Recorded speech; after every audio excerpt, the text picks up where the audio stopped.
अब मैं आपसे कभी पूछूं कि दुनिया में सभी धर्म संस्कृतियां दावा करती हैं कि हमारे पास बिल्कुल अलग विचार है, हमने बड़ा अच्छा विचार दिया है।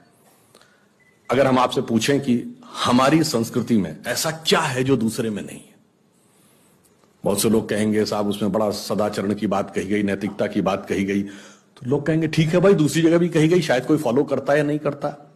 पर मैं अगर आपसे पूछूं कि वो चीज बताइए जो हमारे यहां लिखी है और दूसरी जगह लिखी ही नहीं है,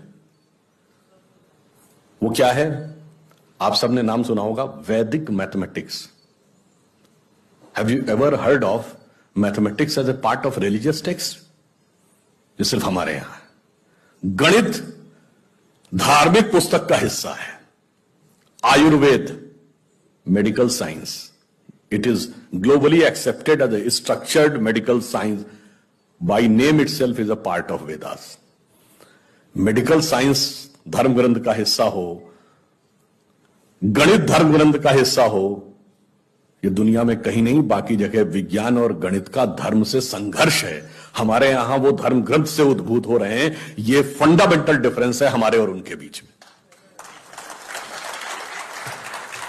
और इतना ही नहीं, मैं कभी आपसे, आप लोगों ने ध्यान दिया हो अगर, गणित की जो खोज है, वैसे तो बहुत सारी चीजें थी जो अंग्रेजों के आने के बाद छुपा दी गई, क्वाड्रेटिक इक्वेशन हो, अलजेब्रा हो, ट्रिग्नोमेट्री हो, ये सारी चीजें। मगर एक ऐसी चीज है जो कमोबेश सभी लोग मानते हैं, चलो ये तो मान ही लेते हैं कि भारत ने दिया। वो क्या था? शून्य। अब कहा जाता शून्य किसने दिया? आर्यभट्ट ने खोजा। अरे भाई, आर्यभट्ट ने खोजा नहीं, आर्यभट्ट की किताब में पहली बार तुमको लिखा हुआ मिला। अगर आर्यभट्ट ने शून्य खोजा तो बौद्ध मत में शून्यवाद का सिद्धांत कहां से आया? वो तो आर्यभट्ट से पहले के थे। और ये बताइए, कौरवों की 18 अक्षौणी सेना से लेके भगवान राम की जन्म कुंडली बन रही थी, वो बगैर शून्य के बन रही थी।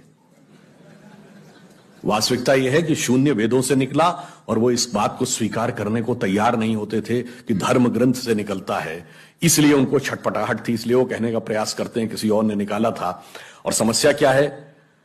हमारे यहां तो भगवान राम की जो कुंडली निकली है, वो जब नासा के प्लैनेटोरियम सॉफ्टवेयर में डाली गई तो 7114 समथिंग बीसी की डेट निकल आई।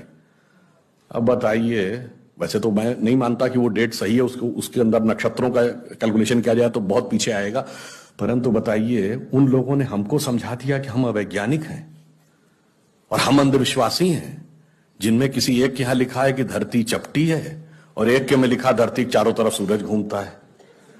और ऐसे महान ज्ञानदेव पाड़े लोगों ने हम लोगों को समझा दिया कि हम अनसाइंटिफिक थे और धरती को चपटी और धरती को इस सौरमंडल का केंद्र कहने वाले लोग वैज्ञानिक थे। आज भी जब सूर्य ग्रहण या चंद्र ग्रहण होता है, आप नासा की ऑब्जर्वेटरी बताती है ना, 1950 से पहले नासा नहीं था। आप जाके पूछिए, गांव में कोने में बैठे हुए किसी पंडित से कहिए, पंडित जी पंचांग में देख के बताओ सूर्य ग्रहण कब है, और जो वो हमारा पंचांग बताता है और जो नासा की ऑब्जर्वेटरी बताती है, कभी उसमें दिन तो छोड़िए, घंटे और मिनट का भी अंतर देखा है? हमारा तो कैलकुलेशन 5500 साल से एज इट इज चला रहा है, और उसके बाद उन्होंने हमें बताया कि हम अवैज्ञानिक हैं। आज भी आप बताइए, उत्तर भारत में उतना नहीं दिखता, दक्षिण भारत के मंदिरों में जाइए, नवग्रह बने हैं तो सूर्य केंद्र में है कि धरती केंद्र में है? सूर्य के 7 किरणें होती हैं, 7 घोड़े सूर्य के बने कि नहीं मंदिरों में? अब बताइए, ऐसा हमारे दिमागों में भर दिया जाता है। हम सब ने, जिसने भी, हम लोगों ने भी विज्ञान में पढ़ा कि सबसे पहले 9 ग्रहों की खोज किसने की? केपलर ने। Kepler's law of planetary motion. हम सब ने, जिसने फिजिक्स पढ़ी होगी 10वीं 11वीं 12वीं में, कभी न कभी Kepler's law of planetary motion पढ़े होंगे कि केपलर ने सबसे पहले बताया कि 9 ग्रह होते हैं।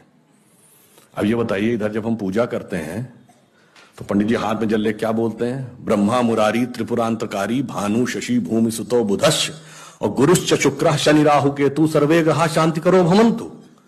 अब ये 9 ग्रहों के नाम केपलर बताए थे कि पंडित जी बताए हैं, और हजारों साल से बता रहे हैं। और उसमें मजे की बात यह है कि मंगल के लिए भूमि सुत, यानी भूमि का बेटा, धरती का बेटा शब्द है। या अब जाके साइंस ने यह कन्फर्म किया है कुछ समय पहले कि एक थ्योरी है कि कभी एक जमाने में बहुत बड़ा एस्टेरॉयड टकराया था कि धरती से, और धरती का एक टुकड़ा अलग हो गया था, वही टुकड़ा बाद में मंगल बन गया। और भूमि सुत हमारे यहां लिखा हुआ, मंगल के पर्यायवाची में भूमि नंदन भूमि सुत जैसे शब्द हैं। अब आप देखिए क्या वैज्ञानिकता है और कैसे उसको इसमें सम्मिलित किया गया। मैंने क्यों बताया, हमारे यहां विज्ञान और धर्म इस कदर एक मत है कि ये उनकी बुद्धि परप्लेक्स हो जाती है कि कैसे हो सकता है।